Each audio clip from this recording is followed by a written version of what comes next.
Amerika'nın ilk kadın ve siyahi başkan yardımcısı olarak özellikle Amerikan solunun sempatisini kazandı. Öte yandan kendisi ve ailesi hakkında çıkan iddialarla da eleştirilerin hedefi oldu. Bazı yorumlara göre ise başkan yardımcılığı sadece bir pratik süreci. Kendisi Amerika'nın yakın gelecekteki başkanı. Karşınızda Kamala Harris'in profili.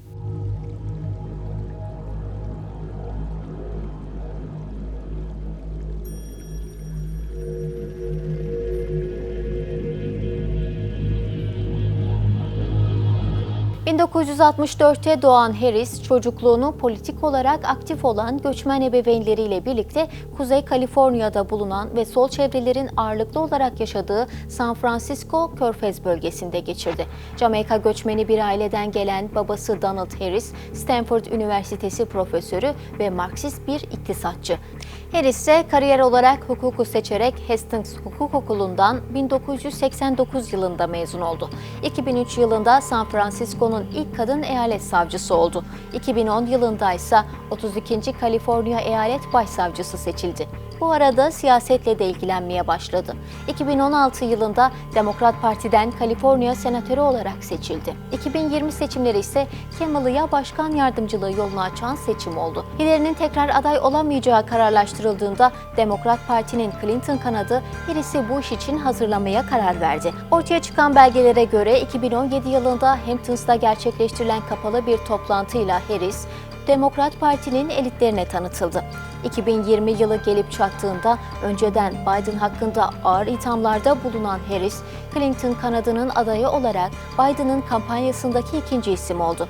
Kamala kendisini meşhur Afro-Amerikalı kanaat önderi Martin Luther King'e benzetiyordu. Röportajlarında ve kampanya konuşmalarında Dr. King'in konuşmalarından parçalar aldı ya da onun ismini andı. Aslında bu, Harris için hazırlanan imajın bir parçasıydı. Ancak oluşturmaya çalıştıkları bu siyahi dostu imaj çeşitli pürüzler içeriyordu. Bu pürüzlerden en büyüğü de Harris'in başsavcı olarak görev yaptığı Kaliforniya'daki siyahilere karşı tutumuydu.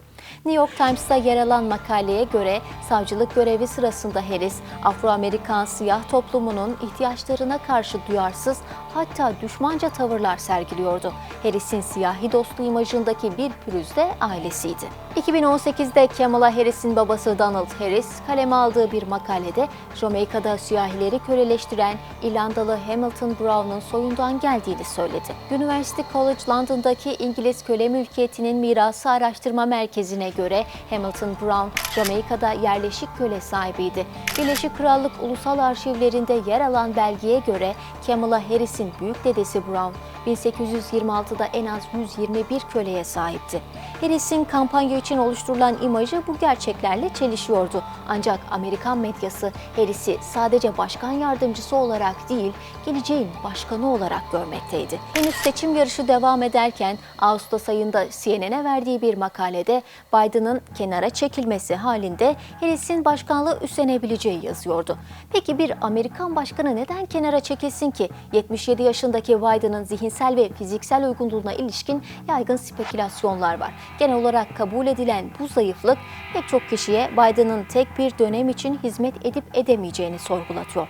İşin ilginç yanı hem Biden hem de Harris bu iddiayı güçlendiren pek çok söylemde bulundu. Henüz seçimler gerçekleşmeden 16 Eylül'de Harris yaptığı bir dil sürçmesiyle kendisini başkan ilan etti. Harris administration together with Joe Biden. Hemen ertesi gün aynı dil sürçmesini bu kez Biden yaptı ve yine Harris'i başkan ilan etti. Harris-Biden administration is going to relaunch that effort. Aralık ayına gelindiğinde başkan yardımcılığının birinci ayında Biden CNN'den Jack Tapper'a bir röportaj vermekteydi. Harris'le nasıl çalışacağını soran sunucuya Biden, bir anlaşmazlık olursa bazı hastalıklar dile getirir ve istifa etmem gerektiğini söylerim dedi.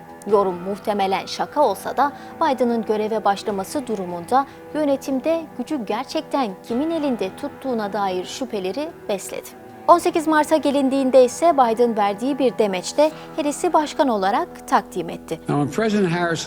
Tüm bu gelişmeler akıllara şüphe tohumları ekerken Harris'in faaliyetleri de dikkat çekiyor. Bunların başında da yabancı liderlerle konuşması geliyor. Beyaz Saray Basın Sekreteri Jen Psaki, Şubat ayında yaptığı açıklamada Biden'ın aylarca yabancı bir liderle görüşme olasılığının düşük olduğunu söyledi. Ancak bu süreçte Harris pek çok yabancı liderle başkanlık statüsünde görüştü.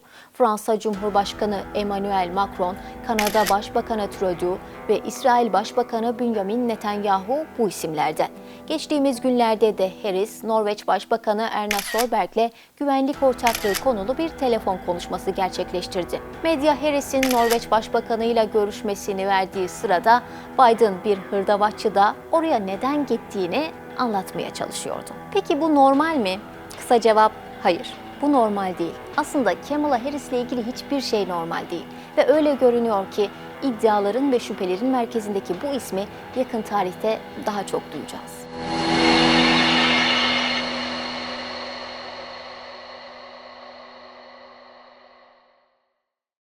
Amerika'nın ilk kadın ve siyahi başkan yardımcısı olarak özellikle Amerikan solunun sempatisini kazandı. Öte yandan kendisi ve ailesi hakkında çıkan iddialarla da eleştirilerin hedefi oldu.